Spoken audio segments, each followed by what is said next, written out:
नमस्कार दोस्तों, स्वागत है आपका हमारे YouTube चैनल पर। मैं विक्रम लालपुरा हाजिर हूं आपके सामने हिंदी ग्रामर की सीरीज जो है पार्ट 2 लेकर आपके सामने आए हैं। स्क्रीन पर आप देख पा रहे हैं, आपने फर्स्ट वीडियो हमारी देखी होगी। अगर आपको वीडियो अच्छी लगती है तो वीडियो को लाइक जरूर कर दिया करो और चैनल को सब्सक्राइब कर दिया करो। प्रीवियस ईयर क्वेश्चन की सीरीज शुरू की है हमने। अभी आप देख पा रहे हैं फर्स्ट क्वेश्चन स्क्रीन पर।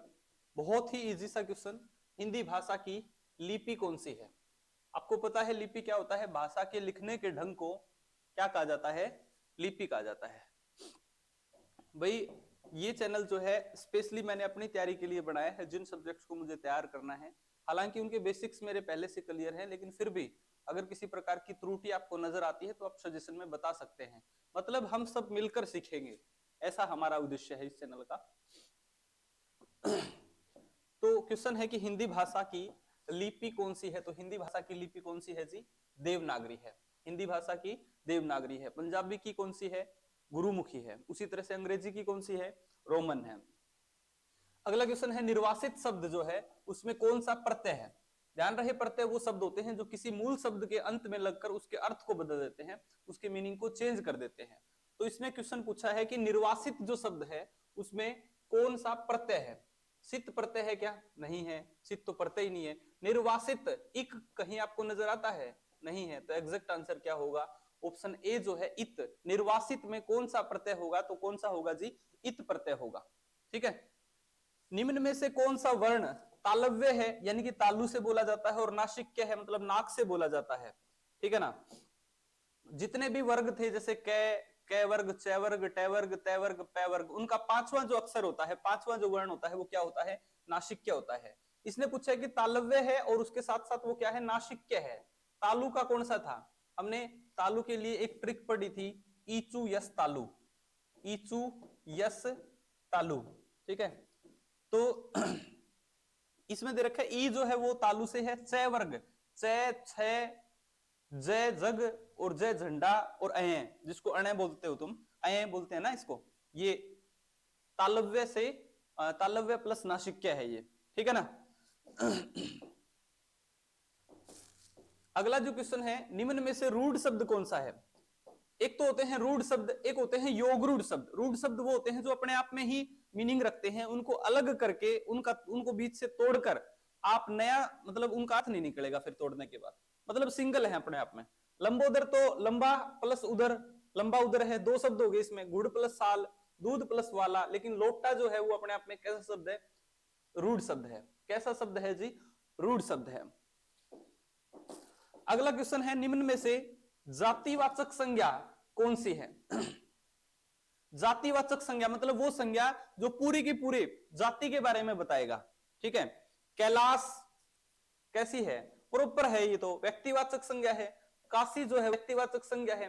गंगा जो है वो भी किसी का स्पेसिफिक नाम है नदी का, तो गंगा भी जो है वो कैसा है? व्यक्तिवाचक है। लेकिन नदी, जैसे ही नदी शब्द आता है इसका मतलब सभी नदियों की बात की जा रही है। नदी जो है वो जितनी भी नदी है उन सब की बात है, पूरी जाति की बात है। तो कैसी संज्ञा होगी ये? जातिवाचक संज्ञा होगी। उम्मीद है आपको यहां तक समझ आया होगा। अगली स्लाइड पे चलते हैं।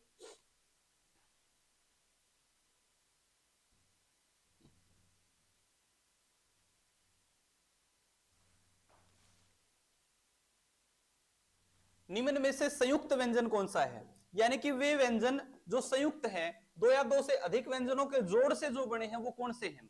ठीक है ना। तो अक्षय है, त्रय है और क्या है? ज्ञानी है। ऑप्शन सी जो है वो हमारा सही आंसर रहेगा। ये रे ले वे, ये अंत्यस्थ व्यंजन है। अंत्यस्थ व्यंजन है। कैसे व्यंजन है?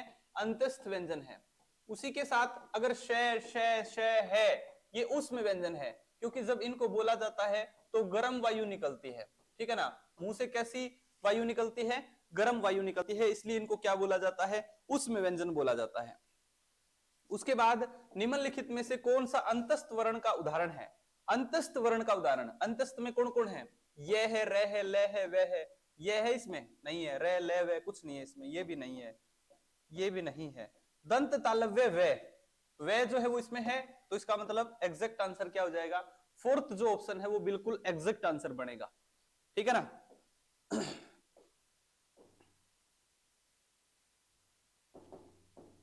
हिंदी में दो वर्ण, द्विस्पृष्ट और मूर्धन्य। मूर्धन्य का तो आपको पता है कि मूर्धन्य क्या होता है, लेकिन क्या आप बता सकते हैं द्विस्पृष्ट का मतलब क्या है? जो जो वीडियो को देख रहे हैं, जिसने वीडियो को पूरा देखा है, कृपया करके कमेंट में मेरे को यह बताएंगे कि द्विस्पृष्ट का मतलब क्या है। ये क्वेश्चन आपको बताना है। एग्जैक्ट आंसर इसके नीचे बिंदु आएगा।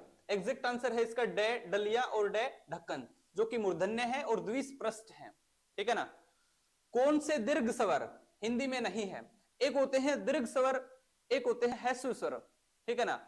जिनको बोलने में कम समय लगता है वो ह्रस्व स्वर होते हैं, और दीर्घ स्वर यानी कि जिनके उच्चारण में समय लगता है। तो इनमें से कौन सा नहीं है? ए, श, री, शु और रे। शु और रे जो है वो हिंदी में नहीं है, वो किस में है? संस्कृत में है। ठीक है ना?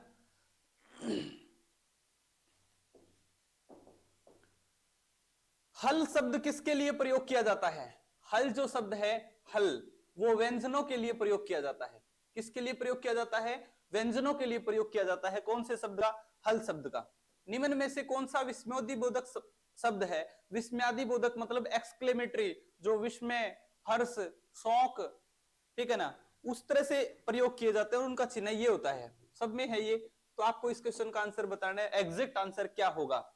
हाय, अरे, आह, किंतु, इनमें से एग्जैक्ट आंसर कौन सा है? अभी स्लाइड के ऊपर ये हमारा 44 क्वेश्चन है, 44वां क्वेश्चन है। तो आपको इस क्वेश्चन का आंसर कमेंट सेक्शन में बताना है। आज की हमारी यही वीडियो यहीं तक रहेगी। सेशन को समाप्ति की ओर लेकर चलते हैं। बहुत बहुत धन्यवाद आपका। नमस्कार।